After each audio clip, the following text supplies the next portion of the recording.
At present time, I'm asking to you what is obligate parasite. Anybody know about parasite? Khushi Mishra, what do you mean by parasite? Shashwati, Varsaras, anybody? Listen, parasite means the organism who depend upon other organism for utilization of their food, for their nutrition. But the meaning, which is termed as obligate, it means having a particular option.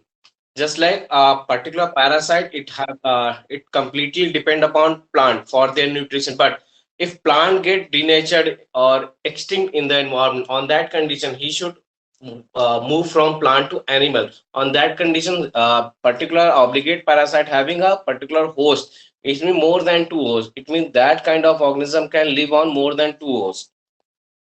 ये clear हो बेटा? Parasite are the organism that live on other. खुशी बेटा आप अपना mic unmute करके भी बोल सकते हो, ठीक है? तो ऑब्लिगेट पैरासाइट मींस क्या होता है कि ऐसा ऑर्गेनिज्म जिसके पास ऑप्शन हो, एक होस्ट एंड होने के बाद वो किसी दूसरे ऑर्गेनिज्म पे भी क्या कर सकता है, सरवाइव कर सकता है। जिनमें इनके लिए बताया गया कि इनकी जो माइसीलियम होती है, अब माइसीलियम टर्म एक आता है, लास्ट टर्म आपने पढ़ा था कि सिंगल स्ट्रक्चर जो थ्रेड लाइक स्ट्रक्चर होते हैं फंजाई के, उनको कहा जाता है क्या, हाइफी, और ग्रुप ऑफ हाइफी क्या कहलाता है, माइसीलियम कहलाता है। जिसमें बताया गया कि mycelium is aseptate. Septate means होता है उनके बीच एक पर्टिकुलर बैरियर पाया जाए जो उनको दो पार्ट में डिवाइड करे, but they are aseptate in condition. Aseptate means यहाँ पे बिल्कुल भी बैरियर की अवेलेबिलिटी नहीं होती जो इनको दो पार्ट में डिवाइड नहीं कर सकता। उसके साथ कोइनोसिटिक टाइप, कोइनोसिटिक टाइप मीन्स वो डिफरेंट डिफरेंट ब्रांचेस में इजिली क्या रहते हैं, डिवाइडेड फॉर्म में रहते हैं। इसके साथ साथ देखा गया कि इनमें जो पर्टिकुलर रिप्रोडक्शन का प्रोसेस है वो एसेक्सुअल मोड ऑफ रिप्रोडक्शन के थ्रू जू स्पोर के थ्रू होता है। अब जू स्पोर क्या होते हैं? जू स्पोर आर मोटाइल स्ट्रक्चर। अब मोटाइल नॉन मोटाइल के बारे में समझिएगा कि एक्चुअली में मोटाइल एंड नॉन मोटाइल होता क्या है। देखिए, मोटाइल एंड नॉन मोटाइल ये पर्टिकुलर दो टर्म होते हैं। Motile means having locomotory organ in it, but non-motile does not possess any kind of locomotory organ in it. That's why अब locomotory organ जू स्पोर है जो कि कैसे हमारे जू स्पोर हमारे मोटाइल है। It means they having any kind of cilia and flagella outer surface of it, यानी इनके पास cilia या फ्लैजिला पाया जाएगा। या दूसरा एक इनमें होता है जू स्पोर, तो हमारे मोटाइल और नॉन मोटाइल होते हैं, और दूसरा होता है ए प्लानोस्पोर। अभी ये सब आपके लिए टर्म सारे नए हैं, जैसे जैसे आप पढ़ते जाओगे ये सारे टर्म आपके लिए इजी हो जाएंगे। ए प्लानोस्पोर जो होते हैं वो केवल होते हैं कैसे, नॉन मोटाइल स्ट्रक्चर, यानी दो स्ट्रक्चर फॉर्म हो सकते हैं, एक आपके जूस्पोर जो मोटाइल एंड नॉन मोटाइल होंगे, और दूसरा आपका होगा ए प्लानोस्पोर जो केवल क्या होंगे, नॉन मोटाइल, यानी उनमें कोई भी लोकोमोटरी ऑर्गन, सीलिया या फ्लैजिला की अवेलेबिलिटी नहीं होगी। ये जो पर्टिकुलर हमारे जू स्पोर या ए प्लानोस्पोर है, इनका जो डेवलपमेंट होता है वो स्पोरेंजियम में होता है। लास्ट टर्म पे बताया था कि स्पोरेंजियम क्या होता है कि जो स्पोर को कैरी करने वाला स्ट्रक्चर होता है, इसके अंदर तो हमारे स्पोर पाए जाएंगे, और स्पोर हमारे जू स्पोर, ए प्लानोस्पोर, बेसिडोस्पोर कोई भी हो सकता है, लेकिन ये जो पर्टिकुलर कवरिंग, जिस कवरिंग के अंदर ये रह रहे हैं उसको कहा जाता है स्पोरेंजियम। ठीक, अब इनके अंदर इनका होगा, लेकिन ये पर्टिकुलर जो हमारे जाइगोस्पोर्स हैं, यानी जो पर्टिकुलर जू स्पोर हैं, ये आपस में फ्यूज करके बनाते हैं क्या है, जाइगोस्पोर का फॉर्मेशन करते हैं, और यही जाइगोस्पोर आगे चल के डेवलप करके क्या बनाता है, जाइगोट का फॉर्मेशन, और जाइगोट आगे चल के मियोसिस सेल डिवीजन के रिजल्टेंट एक न्यू ऑर्गेनिज्म का फॉर्मेशन करता है। ये बात समझ में आई? बोलिएगा। देखिए फिर से समझिएगा कि जो पर्टिकुलर फाइकोमाइस्टीज के ऑर्गेनिज्म है, they are aquatic in nature, sometime they are present in the particular moist and damp places. They are obligate parasite. Obligate means having some options. Mycelium are aseptate, यानी जहां पे उस aseptate फॉर्म में थे, यानी इनमें कोई बैरियर की अवेलेबिलिटी थी। कोनियोसिटिक थे, उसके साथ साथ देखा गया कि asexual mode of reproduction takes place with the help of zoospore. They are motile and non-motile, but aplanospore are only non-motile in nature. The development of zygospore take place in the sporangium, यानी इनमें development जो particular zygospore का हो रहा है कहाँ पे हो रहा है, पर्टिकुलर स्पोरेंजियम हो रहा है, जहां पे फ्यूजन ऑफ टू गैमेट के रिजल्टेंट, हमारे गैमेट का फ्यूजन होने के बाद हमारे एक जाइगोट का फॉर्मेशन होता है। ये जाइगोट आगे चल के मियोसिस सेल डिवीजन करके एक न्यू ऑर्गेनिज्म का फॉर्मेशन करता है। अब देखिए यहाँ पे एक टर्म आता है कि gametes are when the gametes are similar in morphology, यानी जब उनके गैमेट के स्ट्रक्चर सिमिलर होंगे, यानी गैमेट हमारे देखने में विजिबिलिटी में सिमिलर होंगे, तो ऐसी कंडीशन में वहां पे नेम दिया जाएगा isogamous. Iso means same, gammus means gamete. When the structure of both gametes are similar, on that condition they are called isogamous. When the structure are not similar, लेकिन ये पहले समझिएगा कि आइसोगैमस में स्ट्रक्चर सिमिलर क्या है, यानी अगर दोनों मोटाइल है, यानी बोथ आर मोटाइल, या उनकी साइज सेम है, यानी दोनों सेम साइज के हैं। देखिए क्योंकि एक्चुअली क्या होता है कि male and female particular spores जो होते हैं वो different different shape and size के होते हैं, एक लार्ज होता है एक स्मॉल होता है, यानी female one large in size and male one small in size. लेकिन अगर वो पर्टिकुलर लोकोमोटरी यानी मोटाइल है, तो ऐसी कंडीशन में ये गैमेट जो फ्यूज होगा फॉर्म होगा वो हमारा आइसोगैमस टाइप होगा। लेकिन अगर ऐसा नहीं होता है, यानी हमारे दोनों गैमेट डिसिमिलर है, तो वो बनेगा anisogamous. Anisogamous means when the both gametes are not similar in size or not similar in shape, या तो होगा हमारा उसके और, यानी दूसरे टर्म में उसको कह सकते हैं oogamous टाइप। oogamous की डेफिनेशन होगी कि when the both gametes are not same in structure, on that condition that gametes are known as oogamous और anisogamous टाइप, जिसमें आपका एग्जांपल जो आता है राइजोपस, जो पर्टिकुलर ब्रेड पे पाया जाता है। ठीक, इसके साथ साथ आपका एल्बुगो एक पर्टिकुलर पैरासाइट है जो कि प्लांट में अवेलेबल होता है, एल्बुगो, जो कि मस्टर्ड के लिए पर अवेलेबल होता है, एक ऑब्लिगेट पैरासाइट है जहां से वो अपने न्यूट्रिशन को गेन करता है। ये समझ में आया बेटा? यहाँ कोई किसी प्रॉब्लम? Yes sir. चलिए अब देखिए, इसके बाद हमारा फाइकोमाइस्टीज के बाद आता है एस्कोमाइस्टीज।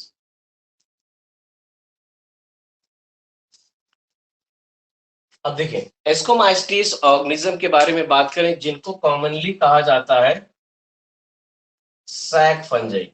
देखिए ये सब पर्टिकुलर टर्म पूछे जाने वाले होते हैं कि which group of animal, which group of organism are known as sac fungi. तो आंसर क्या आएगा? The group of organism who belongs to ascomycetes family, they are called sac fungi. अब ये जो पर्टिकुलर सैक फंजाई होते हैं generally कैसे होते हैं? मल्टी सेलुलर इन स्ट्रक्चर, यानी कैसे होंगे? मल्टी सेलुलर इन स्ट्रक्चर, यानी मोर देन वन सेल से इनका फॉर्मेशन होगा। और उसके साथ साथ इनके लिए इनके हैबिट और हैबिटेट की बात की जाए तो ये सैप्रोट्रॉपिक इन नेचर होते हैं।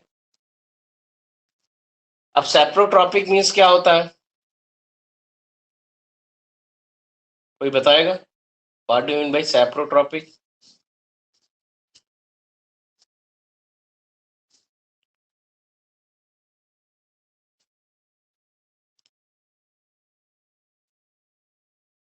देखिए सैप्रोट्रॉपिक मीन्स होता है the organism who depend upon death and decay material, या डम प्लेसेस पे अवेलेबल होते हैं, वो हमारे सैप्रोट्रॉपिक इन नेचर होते हैं। ठीक, अब इसी में कुछ ऐसे भी आपको मिलेंगे जो कोप्रोफिलस होंगे, यानी वो काउ डंग केक पे पाए जाते हैं, यानी पर्टिकुलर गोबर वगैरह पे अवेलेबल रहेंगे जहां पे वो ग्रो करते हैं। अब इनके जो पर्टिकुलर माइसीलियम जो होते हैं, माइसीलियम का बताने की जरूरत है नहीं, ग्रुप ऑफ हाइफी हमारा क्या होता है, यानी एक सिंगल स्ट्रक्चर होगा तो वो हाइफी, अगर नेट लाइक स्ट्रक्चर यानी ग्रुप ऑफ हाइफी होगा तो ये क्या कहलाएगा? ये कहलाएगा आपका माइसीलियम। फंजाई आप लोग देखे होंगे, बताइएगा। फंजाई आप लोगों ने देखा है कहीं ना कहीं, यस और नो?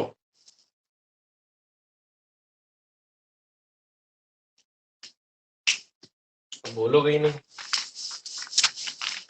सुनिए, अब इनके हम रिप्रोडक्टिव पार्ट की बात करते हैं। तो रिप्रोडक्शन जो होता है जनरली होता है एसेक्सुअल मोड ऑफ रिप्रोडक्शन, जहां पे जो एसेक्सुअल स्पोर्स होते हैं उन स्पोर्स को कहा एसेक्सुअल स्पोर्स को कहा जाता है कोनिडिया। और ये कोनिडिया का जो डेवलपमेंट है जो कि होगा कहाँ पर, यानी ये जो पर्टिकुलर स्पोर है एक्सकोमाइस्टीज में इनको कहा जाता है कोनिडिया। और जिस पर्टिकुलर बैग में ये डेवलप होते हैं उन्हें कहा जाता है कोनिडियो स्पोर, कोनिडियोफोर। अब ये कोनिडियोफोर जब जर्मिनेट होंगे, यानी ये जब एक फेवरेबल कंडीशन पाएंगे तो कोनिडियोफोर क्या होगा, बस्ट होगा। और ये जब स्पोर निकलेंगे तो एक डिफरेंट डिफरेंट काइंड के माइसीलियम का क्या करेंगे, डिफरेंट डिफरेंट नंबर में फॉर्मेशन करेंगे। अगला आता है कि अगर यहाँ पे सेक्सुअल स्पोर्स आए, सेक्सुअल स्पोर्स जो होते हैं, यानी ये तो एक सेक्सुअल स्पोर्स है जो कि हमारे कोनिडिया कहलाए, जो कि डेवलप कहाँ हुई, कोनिडियोफोर में, और फेवरेबल कंडीशन में आने के बाद माइसीलियम में कन्वर्ट हो गए। लेकिन दूसरे हमारे जो सेक्सुअल स्पोर्स होते हैं, सेक्सुअल स्पोर्स जो होते हैं उनको कहा जाता है पर्टिकुलर हमारा एस्कोस्पोर। ये जो पर्टिकुलर एस्कोस्पोर्स होते हैं ये पर्टिकुलर एक सैक लाइक यानी पाउच शेप में गुच्छे की तरह एक दूसरे से क्या होते हैं, जनरली अरेंज्ड फॉर्म में रहते हैं, यानी काफी ज्यादा डेंस इन स्ट्रक्चर होते हैं, जो कि डिफरेंट डिफरेंट फ्रूटिंग बॉडी का फॉर्मेशन करते हैं। यानी जब ये फेवरेबल कंडीशन में आएंगे तो डिफरेंट डिफरेंट नंबर में according to the physical condition of that environment वो क्या करते हैं, अपने आप को डेवलप करते हैं। इन एस्कोस्पोर्स के सिंगुलर को कहा जाता है एस्कस। ये सब नोट डाउन कर लीजिएगा कि sexual spores are known as ascospore and the singular are ascus. They are found in the particular which phylum, particular ascomystes. ठीक।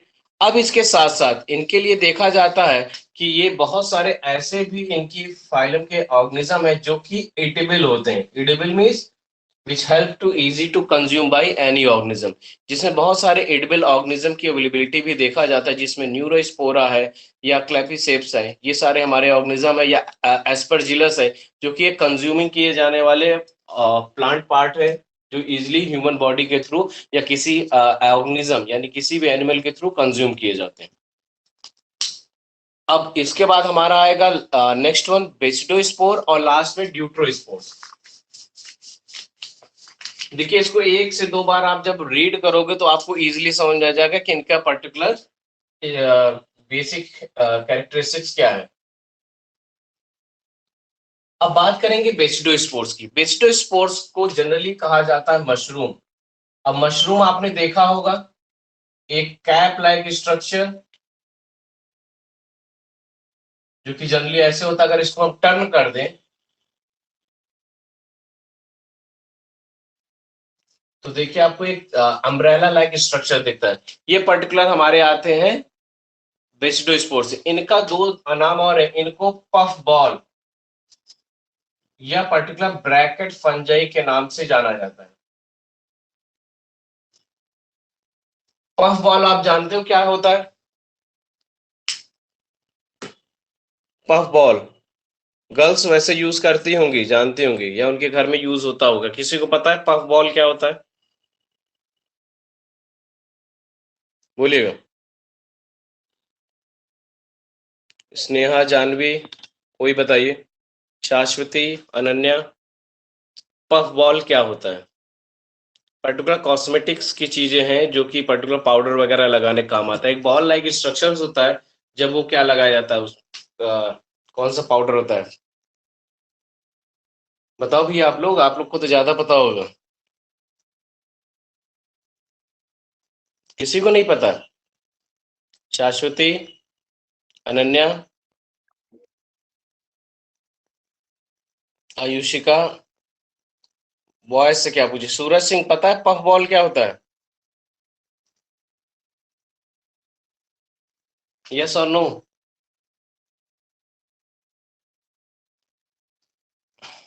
No sir. नहीं पता? अच्छा, वो पाउडर का नाम क्या होता है जो पर्टिकुलर फाउंडेशन क्रीम लगाने के बाद लगाया जाता है? ये तो पता होगा।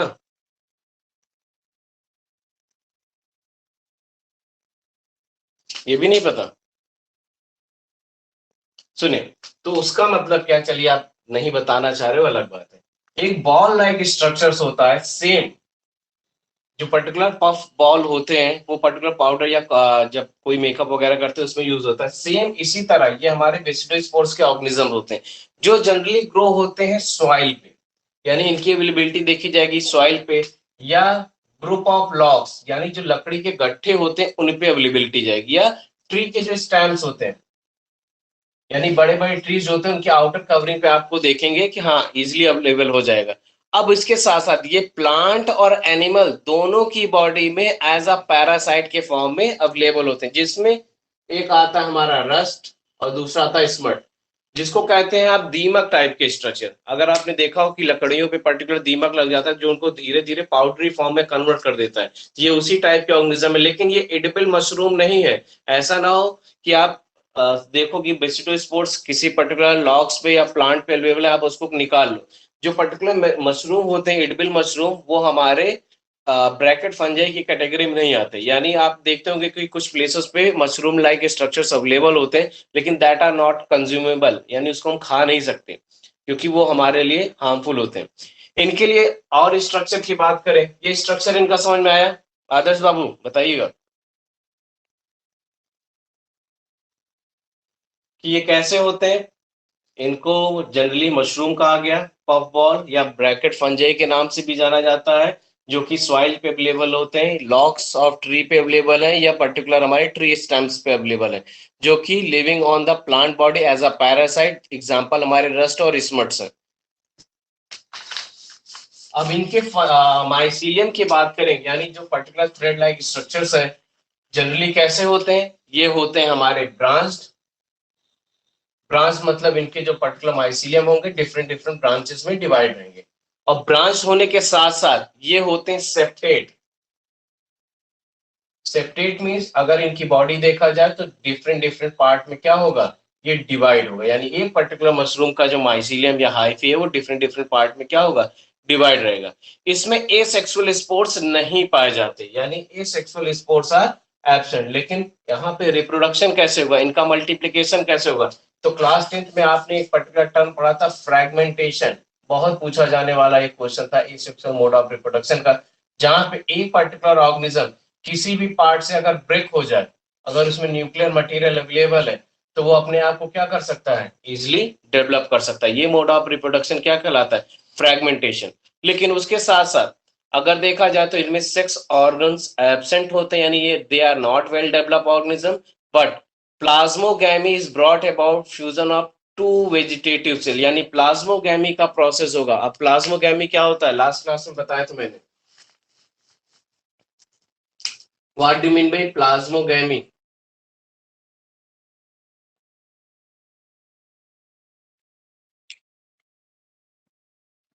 गुड मॉर्निंग मैम, क्लास ले रहे हैं मैम। जी जी, अभी मैम क्लास लेने तो आ रहे हैं। ठीक, बताइए बेटा, प्लाज्मोगैमी क्या होता है, कोई बताएगा? लास्ट क्लास में पढ़ाया गया था ये। चलिए सुनिए, प्लाज्मोगैमी मीन्स क्या है, फ्यूजन ऑफ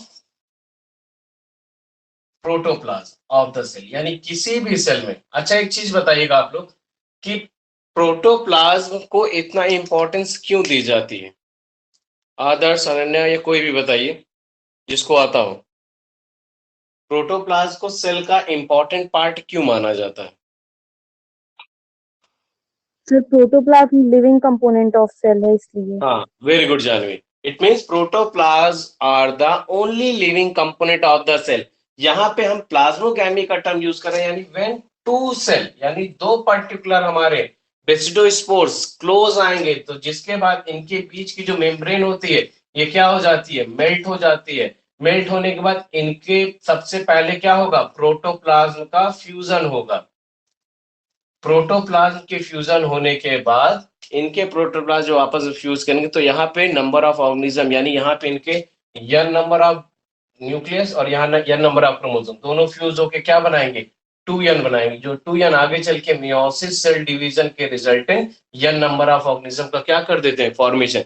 यहाँ पे देखिए कोई भी रिप्रोडक्टिव ऑर्गन्स अवेलेबल नहीं, यानी सेक्स ऑर्गन अवेलेबल नहीं, बट तब भी यहाँ पे क्या हो रहा है, सोमैटिक फ्यूजन के थ्रू दो ऑर्गेनिज्म अपने आप को क्या कर ले रहे हैं, जनरली डिवाइड कर ले रहे हैं। प्लाज्मोगैमी हुआ यानी फ्यूजन ऑफ प्रोटोप्लाज्म। अब इसके बाद सेकेंड स्टेप आता है जिसे कहा जाता है कैरियोगैमी। कैरियोगैमी मींस क्या है, fusion of two nucleus. Hello hello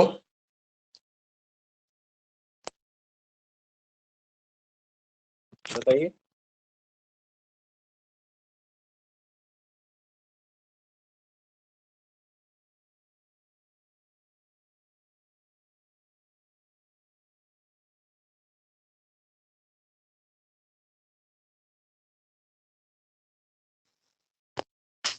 सुनिए बेटा, सबसे पहले प्रोसेस क्या हो रहा है, प्लाज्मोगैमी, यानी जब दो सेल आपस में फ्यूज हुए तो उनके प्रोटोप्लाज्म क्या हो गया, एक्सचेंज। इसके बाद नेक्स्ट स्टेप हो रहा है कैरियोगैमी का।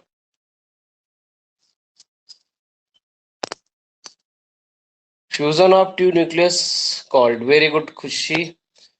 जब दो न्यूक्लियस आपस में फ्यूज होंगे तो कैरियोगैमी कहलाएगा, यानी n प्लस n ये आपस में फ्यूज करके जब कैरियोगैमी करें तो रिजल्टेंट हमारा क्या बनेगा, 2n, जो कि हमारा क्या है, डिप्लॉयड न्यूक्लियस। लेकिन ये डिप्लॉयड न्यूक्लियस क्या करेगा, मियोसिस सेल डिवीजन के थ्रू अपने आप को n नंबर में क्या कर लेगा, डिवाइड कर लेगा। इसी तरह मोर देन वन स्पोर्स आपस में जब फ्यूज करते हैं, बहुत सारे स्पोर्स जब आपस फ्यूज करते हैं तो 2n कंडीशन के हैप्लॉइड डिप्लॉयड ऑर्गेनिज्म का फॉर्मेशन करते हैं, जो मियोसिस सेल डिवीजन के रिजल्टेंट क्या करता है, एक नए ऑर्गेनिज्म का फॉर्मेशन करता है। और ये प्रोसेस इन पर्टिकुलर जो हमारे माइक्रोस्कोपिक ऑर्गेनिज्म है या मैक्रोस्कोपिक ऑर्गेनिज्म है कंटिन्यूसली परफॉर्म करते हैं, जिससे बेनिफिट क्या होता है, इनके नंबर कंटिन्यूसली डेवलप होते रहते हैं। और इसी कारण से कभी भी ये जो पर्टिकुलर फंजाई है, बैक्टीरिया या वायरस अर्थ से बिल्कुल भी डिसअपियर नहीं हो सकते। क्यों, उसका और बेनिफिट क्या है कि ये जो पर्टिकुलर हमारे जो माइक्रोस्कोपिक ऑर्गेनिज्म है, फंजाई, बैक्टीरिया या वायरसेस, ये क्या करते हैं, एज अ डिकम्पोजर या सैप्रोफाइटिक नेचर के कारण से हमारे अर्थ से जितने भी डंप मटेरियल इनका क्या करते हैं, रिलीज करते हैं।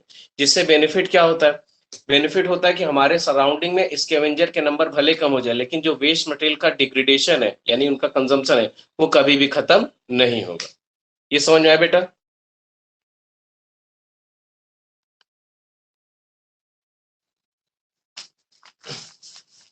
अब लास्ट इसका चलेंगे जिसका नाम है हमारा ड्यूटरोमाइस्टीज।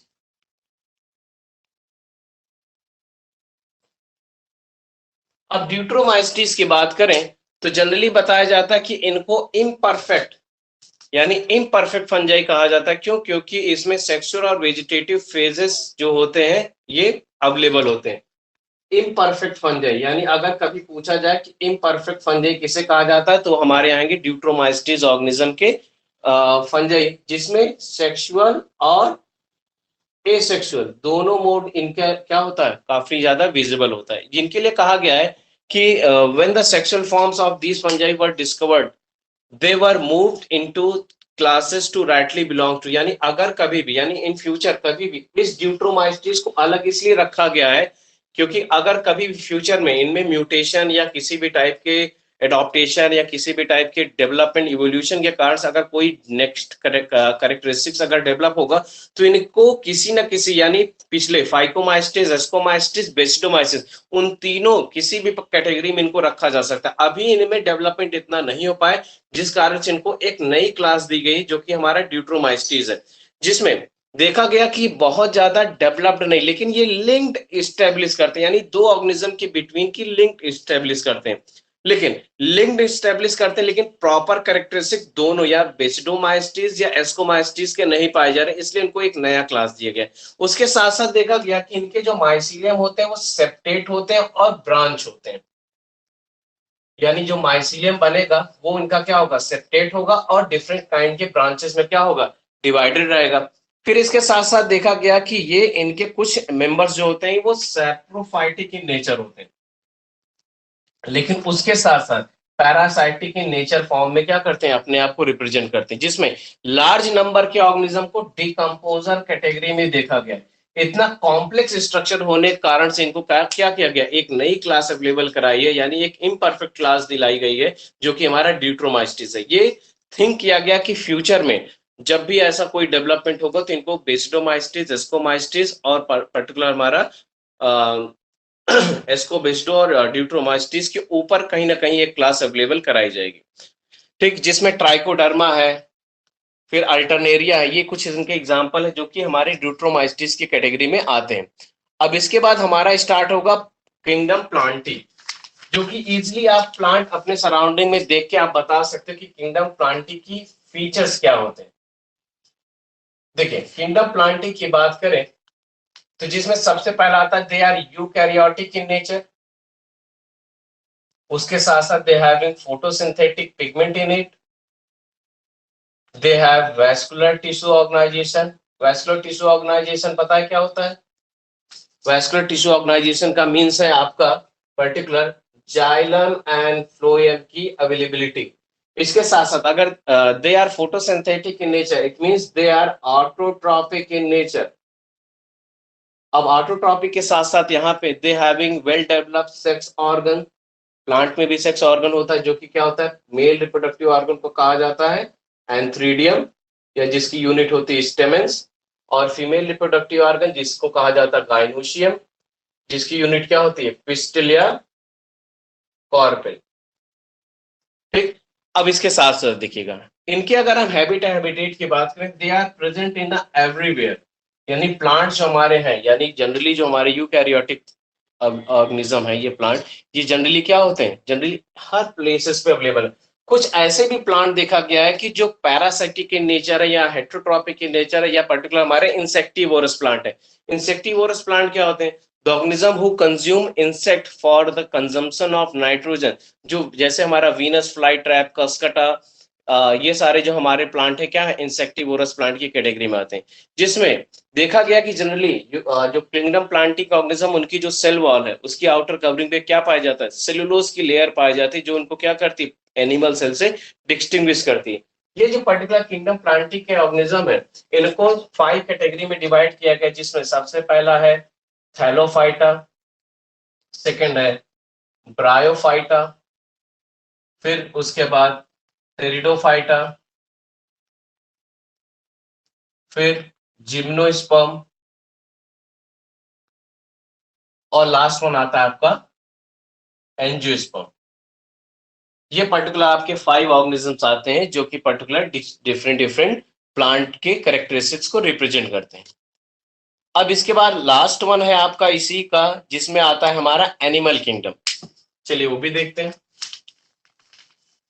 ये सारे जो टॉपिक है यानी किंगडम प्लांटी के, जिसमें Thallophyta, bryophyta, gymnosperm, angiosperm, pteridophyta, ये सारे 3rd चैप्टर में आपको ब्रीफ में मिलेंगे, यानी हर एक पर्टिकुलर प्लांट किंगडम के डिफरेंट कैरेक्टरिस्टिक्स जो होते हैं वो आपको मिलेंगे। अब लास्ट इसमें चलते हैं कैरेक्टरिस्टिक्स में, जिसका नाम है किंगडम एनिमेलिया।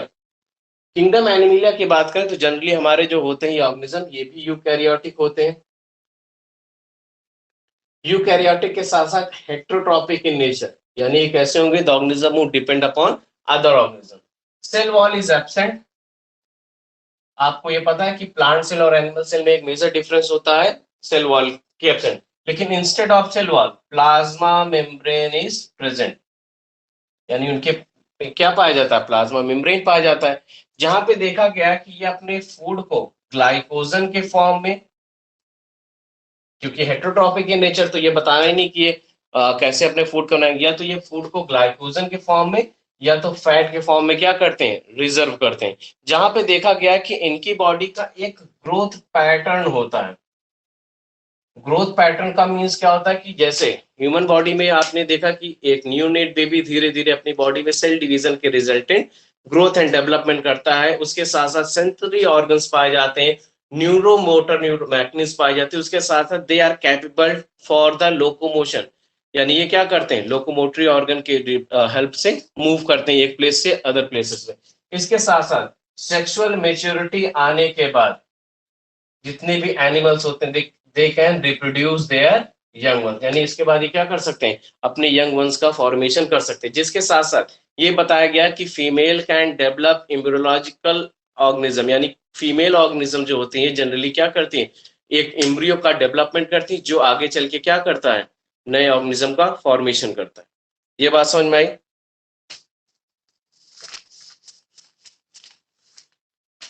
बताइएगा बेटा।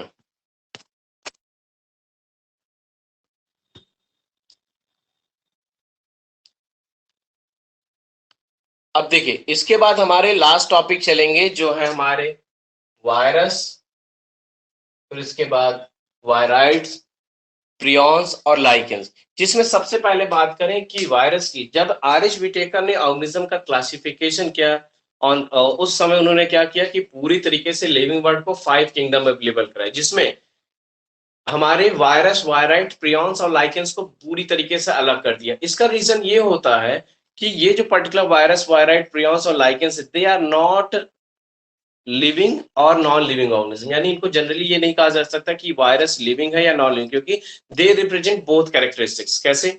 आप वायरस के लिए इस समय जान रहे हैं कि इन आवर सराउंडिंग कोविड-19 वायरस आर मूविंग, जिसमें देखा जाता है कि व्हेन कोविड-19 virus are available in the air, on that condition they show non living characteristics, but when they are present in a human body, on that condition they continuously multiply itself, on that condition they show living characteristics, जिस कारण से एक virus को non cellular organism की characteristic दी गई, यानी non cellular organism यानी उनकी बॉडी में कोई सेलुलर ऑर्गेनाइजेशन नहीं था। अगर एक वायरस में बैक्टीरियोफेज का स्ट्रक्चर देखें तो उनकी बॉडी में सबसे पहले पाया जाता है हेड, फिर यहाँ पे स्प्रिंग लाइक स्ट्रक्चर्स होते हैं जो आगे चल के स्पाइक्स में कन्वर्ट हो जाते हैं, और यहाँ पे इनका न्यूक्लियर मटेरियल पाया जाता है। ये एक पर्टिकुलर हमारे बैक्टीरियोफेज का स्ट्रक्चर है। अब बैक्टीरियोफेज के लिए बता दें, bacteriophage are those virus who consume bacteria. River Ganga के वाटर में यही बैक्टीरियोफेज पाया जाता है, जिस कारण से गंगा का पानी कभी भी खराब नहीं होता, क्योंकि ये जो बैक्टीरियोफेजेस होते हैं ये बैक्टीरिया को क्या कर देते हैं, ईट कर लेते हैं, जिस कारण से वहां का वाटर कभी भी खराब नहीं होगा। तो ये ध्यान रखिएगा। इसके बाद बताया गया कि वायरसेस आर नॉट सेलुलर, उसके साथ साथ देखा जाता है कि ये क्रिस्टलाइन स्ट्रक्चर होते हैं जो कि लिविंग बॉडी के ऑर्गेनिज्म के बॉडी के अंदर क्या होते हैं, पाए जाते हैं। लेकिन उसके साथ साथ एक दिया गया कि दे किल देयर होस्ट, यानी जब ये किसी होस्ट के अंदर रहते हैं तो उस ऑर्गेनिज्म को क्या कर देते हैं, किल कर देते हैं।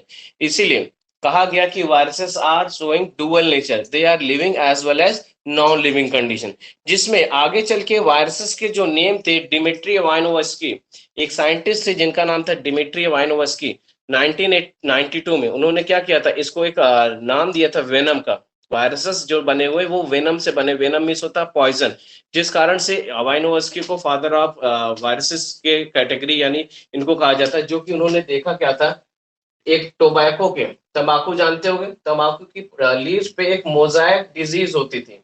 मोजाइक डिजीज में जैसे लीफ है, इसमें धीरे धीरे स्पॉट पड़ने लगते तो लीफ धीरे धीरे क्या होने लगती थी, बर्न होने लगती थी। इस पर्टिकुलर डिजीज को उन्होंने क्या कहा, पर्टिकुलर डिजीज का नाम दिया मोजाइक डिजीज, लेकिन ये वायरस का नाम टोबैको के नेम से टोबैको मोजाइक वायरस TMV दिया। ये टोबैको मोजाइक वायरस जब भी किसी प्लांट पे आएंगे तो उनकी लीफ को क्या कर देंगे, धीरे धीरे वो ब्लॉक करना स्टार्ट कर देंगे। ये समझ में आया? सर देखिए इसके बाद हमारे आते हैं वायराइड्स। वायराइड्स की बात की जाए तो वायराइड्स जो होते हैं एक न्यू इन्फेक्टियस एजेंट होते हैं जो कि स्मॉलर देन हमारे वायरसेस होते हैं, यानी सबसे बड़ा भाई कौन है, हमारा वायरस, वायरस से छोटा ऑर्गेनिज्म क्या है, वायराइड्स है। जिसमें देखा गया कि वायराइड्स जो होते हैं जनरली पोटैटो में डिजीज कॉज करते थे, यानी ये हमारे RNA फ्री वायरसेस थे। यानी आप ये देखेंगे DNA containing virus, RNA containing virus, लेकिन ये जो पर्टिकुलर हमारे वायराइड्स होते हैं ये हमारे RNA कंटेनिंग वायरस होते हैं, यानी they consist in RNA in place of DNA, यानी इनमें RNA की अवेलेबिलिटी होती, DNA की अवेलेबिलिटी नहीं होती। और RNA का जो मॉलिक्यूलर वेट था काफी ज्यादा लो था, यानी they having low molecular weight of RNA, जिस कारण से कुछ प्लांट में ही डिफेक्ट कर पाए। लेकिन अगर हम वायरसेस की बात करें तो वायरसेस DNA कंटेनिंग होते हैं जो इजीली हमारी बॉडी में इंटर करके अपने नंबर को क्या कर लेते हैं, मल्टीप्लाई कर लेते हैं। यानी viruses are more harmful than viroids, prions and lichens, यानी डिफरेंट ऑर्गेनिज्म से ये सबसे ज्यादा हार्मफुल होते हैं। क्यों? क्योंकि ये DNA कंटेनिंग होते हैं और हमारी बॉडी में आने के बाद हमारे न्यूक्लियर मटेरियल को ही क्या कर लेते हैं, ऑक्यूपाई। एक एग्जांपल से बात करेंगे, जैसे कोई चोर आए चोर आने के बाद आपके पेरेंट्स को ही बंदी बना ले, यानी हैक कर ले, उसके बाद उन्हीं से कहे कि हाँ, आप अपने घर के सामान को कहीं रखते जाओ, यानी आप ही अपने घर को क्या कर रहे हो, लुटवा रहे हो। तो सेम कंडीशन होती है वायरसेस की। लेकिन वायरसेस के लिए कहा गया है कि वायरसेस अपनी लाइफ साइकिल को कंप्लीट करने के बाद हमारी बॉडी को क्या करते हैं, लीव कर देते हैं। लेकिन कुछ वायरसेस अगर अपने रिकॉम्बिनेंट सीक्वेंस फॉर्म कर ले तो इस कंडीशन में क्या होते हैं, काफी ज्यादा हार्मफुल होते हैं। लेकिन वायरसेस जो डीएनए कंटेनिंग होंगे वही हार्मफुल होंगे, अदरवाइज वो हार्मफुल नहीं होंगे। जो आपका कोविड-19 का वायरस है, ये भी क्या है, एक पर्टिकुलर डीएनए कंटेनिंग वायरस, जो हमारी ह्यूमन बॉडी के डीएनए में आके अपने न्यू न्यू स्ट्रेन्स बनाता चला जा रहा है। अब आगे देखिएगा, इसके बाद वायराइड्स के बाद है प्रियॉन्स। प्रियॉन्स के लिए बात किया जाए, प्रियॉन्स एक हमारा ऐसा वायरस है, वायरस की कैटेगरी है जो कि न्यूरोलॉजिकल डिजीजेस कॉज करता है, जिसमें एबनॉर्मेलिटीज आती, प्रोटीन का फोल्डिंग स्टार्ट हो जाता है। ये हमारे वायरसेस के साइज के सिमिलर होते हैं, लेकिन ये क्या करते हैं, हमारी बॉडी में प्रोटीन फोल्डिंग स्टार्ट करते हैं, जिस कारण से इनको क्या कहा गया है, प्रियॉन्स नाम दिया गया है। ये पर्टिकुलर एनिमल्स में देखे जाते हैं, जिसमें एक पर्टिकुलर डिजीज का नाम है मैड काउ डिजीज, जो कि पर्टिकुलर कैटल्स में होता है। और ह्यूमन बॉडी में जनरली इसमें एक CR जैकब डिजीज देखी गई, जो कि एक मेंटल डिसेबिलिटी को रिप्रेजेंट करता है। लेकिन ये सब पर्टिकुलर जो डिजीजेस है बहुत ही रेयर केस में अवेलेबल होती है, जनरली हमको दिखती नहीं। अब इस चैप्टर का लास्ट टॉपिक स्टार्ट करते हैं, जिसका नाम है लाइकेंस। लाइकेंस के लिए कहा गया, they are show the symbiotic relationship with the algae and fungi. यानी लाइकेंस के लिए आपने पढ़ा होगा किसी न किसी क्लास में, 10th में पढ़ा होगा, 9th में पढ़ा होगा। Lichens show their symbiotic relationship. It means when two organisms live together, both beneficial to each other. यानी जब दो ऑर्गेनिज्म एक दूसरे के साथ रहते हैं, एक दूसरे को क्या करते हैं, बेनिफिट पहुंचाते हैं। ये हमारा सिम्बायोटिक रिलेशनशिप होता है, जिसमें एक पर्टिकुलर एलेगल कंपोनेंट जो होता है वो फाइकोबायोंट होता है। फाइकोबायोंट मीन्स क्या है कि फाइकोबायोंट मीन्स वो फूड सिंथेसिस करता है, क्योंकि एल्गी क्लोरोफिल कंसिस्ट करते हैं। और दूसरा आता है माइकोबायोंट, यानी फंगल कंपोनेंट जो है हमारा माइकोबायोंट है, जो क्या करता है, पर्टिकुलर उनके लिए रहने के लिए प्लेस अवेलेबल कराता है। तो ये आपका था कौन सा चैप्टर, चैप्टर 2 बायोलॉजिकल क्लासिफिकेशन। इसके बाद हम आपका 3rd चैप्टर स्टार्ट करेंगे, प्लांट किंगडम। ठीक है बेटा?